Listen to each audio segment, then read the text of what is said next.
Did you know that the tightening band on Sun Wukong head is actually one of 3 bands given by the Buddha to Guanyin? Besides the tightening band, there are also the gold band and the restraining band. These 3 represent the Buddhist concepts of greed, anger, and ignorance, each associated with a specific incantation known as the 3 tightening spells. Guanyin taught one of these spells, the tightening spell, to Tharng Shanzong and placed the tightening band on Sun Wukong head, allowing Tharng Shanzong to control him. The gold band was given to the red boy, while the restraining band was given to Black Bear Guai. In today's video, we will continue the story of Journey to the West, starting from when Black Bear Guai steals Tharng Shanzong Kasaya. I'm Mr. Yao, and welcome to the Legend Yokai channel.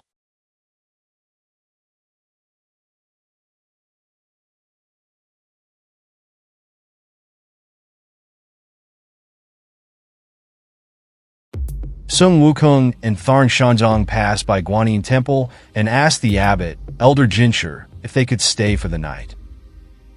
Greedy Elder Jinshur coveted the jeweled Kasaya that Guanyin had bestowed upon Tharng Shanzong. Following his disciple Guangzer's sinister plan, he set fire to the meditation hall where Tharng Shanzong was staying, intending to make it appear as though Sun Wukong and Tharng Shanzong had died in the blaze, allowing him to claim the Kasaya for himself. When Sun Wukong discovered Elder Jinshur's treacherous plot, he flew to the heavenly court and borrowed a fire-repelling hood from the heavenly king Guangmu.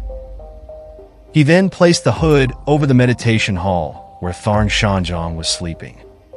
Finally, Sun Wukong fanned the flames, causing the fire to spread uncontrollably from Tharng Shanzong's meditation hall to the entire Guanyin Temple.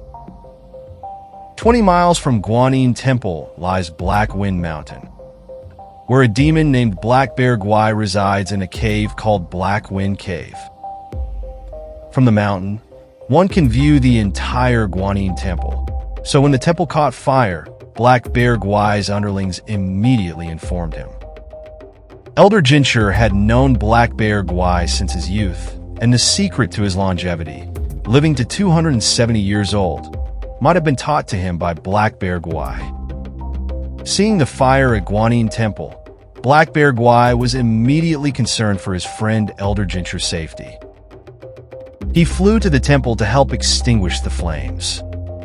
However, when he pushed open the door to Elder Jinshur's room, he was surprised to find the elder asleep, draped in the jeweled Kasaya.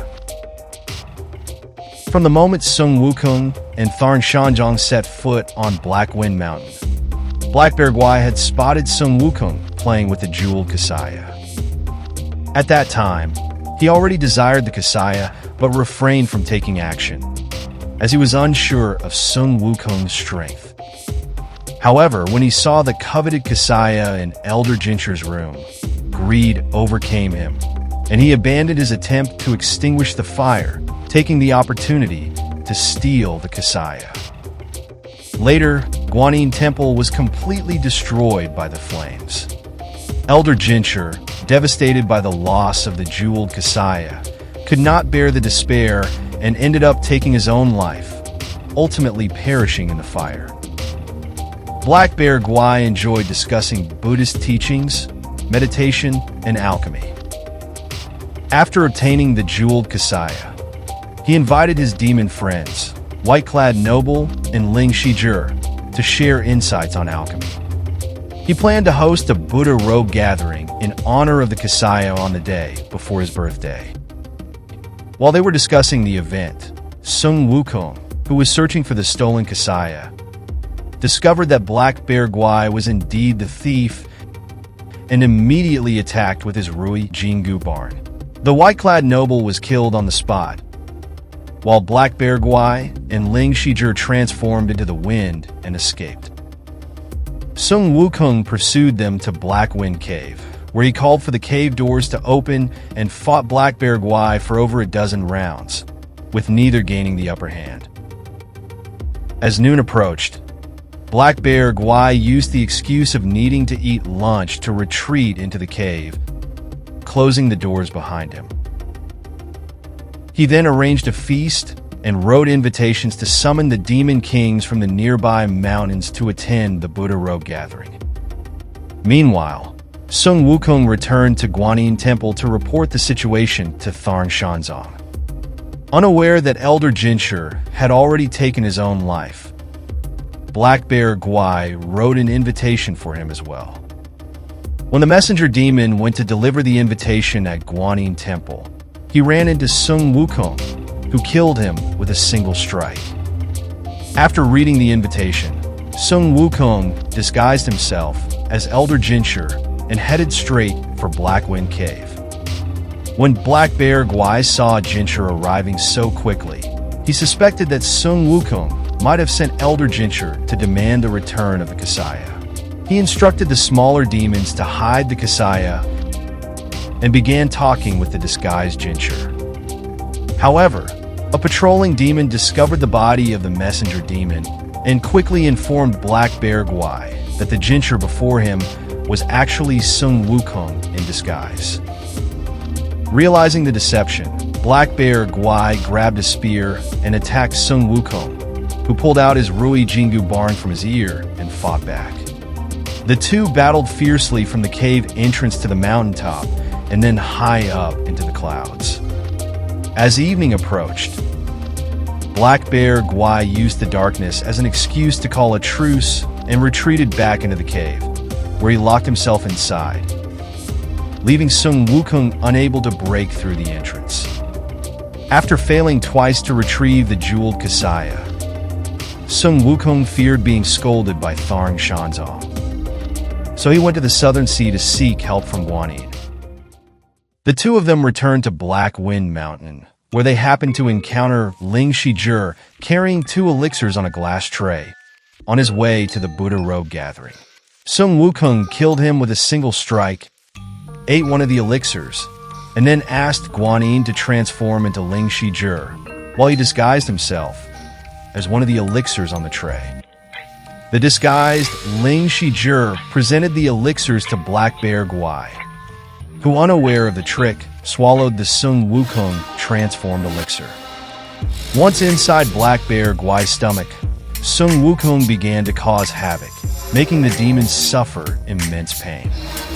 Black Bear Guai, overwhelmed with agony, knelt down and begged for mercy.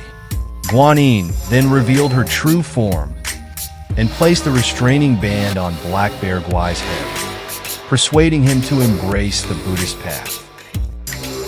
Black Bear Guai agreed, and Guanyin performed a blessing on him, ordaining him as a guardian deity and taking him to Mount Luojia to serve as the mountain's protector. Sun Wukong successfully retrieved the jeweled Kasaya and returned it to Tharn Shanzong. The two then continued their journey to the Western Heaven to fetch the scriptures. Their next destination would be Gao Village in the Wushu country, where Tharn Shanzong would meet his next disciple, Zhu Bajiat. I've already made a video about Zhu Bajiat's story, which you can find in the description or on my channel. I will continue creating Journey to the West videos, including the story of the demon at Yellow Wind Ridge. So make sure to subscribe to my channel and turn on the notification bell so you don't miss any future updates. Thank you. Black Bear Guai had a deep appreciation for Buddhist teachings, and his desire to possess the Kasaya, a sacred Buddhist robe, was driven by greed. However, this also indicated that his nature wasn't entirely evil. He merely needed guidance. That's why Guanyin didn't eliminate him, but instead subdued him, placed a restraining band on his head, and appointed him as the guardian of Mount Luojia. In Journey to the West, White-Clad Noble and Ling Shijie had minor roles, appearing briefly as demons who were swiftly defeated by Sun Wukong. However, in Black Myth Wukong, they've been reimagined as boss characters encountered during the game, which serves as a tribute to them. In contrast, Black Bear Guai is the final boss of the level, reflecting his greater significance in the story. If you enjoy my channel, please help by hitting the subscribe button and turning on the notification bell so you won't miss my upcoming videos.